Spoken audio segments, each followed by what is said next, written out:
అందరి జీవితాలు ఒకేలా ఉండవు. మనుషులంతా సమానం కాదు.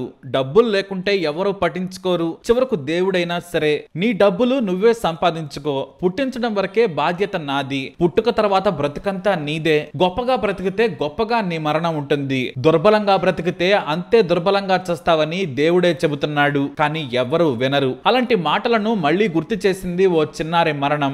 8 ఏళ్ల హరీష్ ఏ పాపం చేశాడు? పుట్టుకతో దేవుడు శాపం పెట్టేశాడు.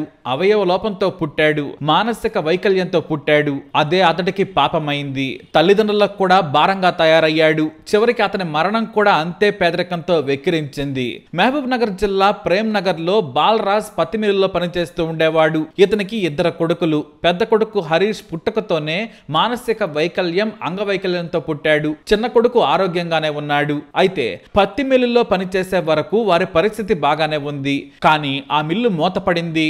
దీంతో ఉపాధి కరువైంది. ఆ సమయంలోనే సరైన పని చేయడం లేదని భార్యాభర్తల మధ్య గొడవలొచ్చాయి. సంపాదన లేని భర్తతో తాను వేగలేను, వైకల్యం ఉన్న కొడుకుని చూసుకోలేనని తల్లి కన్నపేగు బంధాన్ని, కట్టిన తాళి బంధాన్ని ఒకేసారి తెంచుకుని వెళ్లిపోయింది.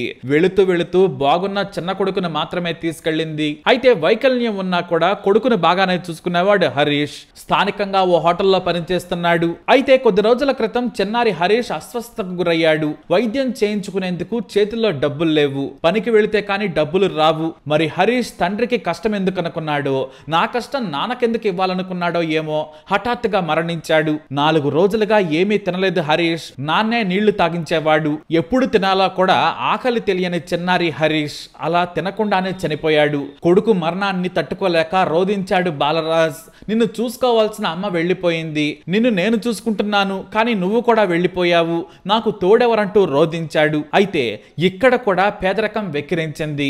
అంత్యక్రియలు చేసేందుకు అతని దగ్గర చిల్లి గవ్వ కూడా లేదు. అయినా ఎవరో ఒకరు సాయం చేస్తారని శ్మశాన వాటికకు వెళ్లిపోయాడు. ఉచితంగా పూడ్చిపెట్టేందుకు చోటుంది. కానీ తానొక్కడే ఏం చేయాలో కూడా అర్థం కాలేదు. తెలిసిన వారందరికీ ఫోన్లు చేశాడు.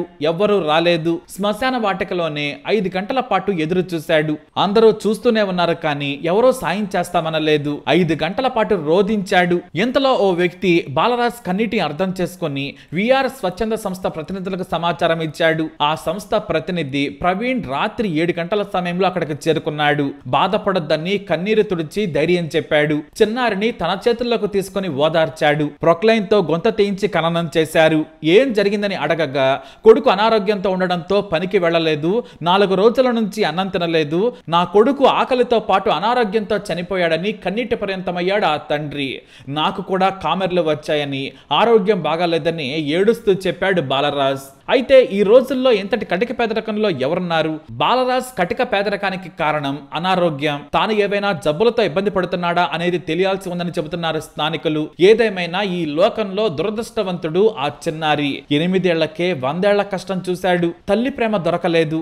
నాన్న ప్రేమ దొరికినా బ్రతికించేంత శక్తి లేని వాడయ్యాడు. చివరకు నాన్న కష్టాన్ని చూసి తనకు తాను వెళ్లిపోయాడు. ఎవరో ఒక వ్యక్తి సాయం చేసి ఆ కనిపించని లోకంలోనైనా ప్రశాంతంగా ఉండమని అంత్యక్రియలు చేశాడు. మరి హరీష్ ఆత్మకు శాంతి కలగాలని కోరుకుందాం. మరు జన్మలోనైనా ఇలాంటి బాధలు పడకుండా 100 ఏళ్లు జీవించాలని ఆశిద్దాం.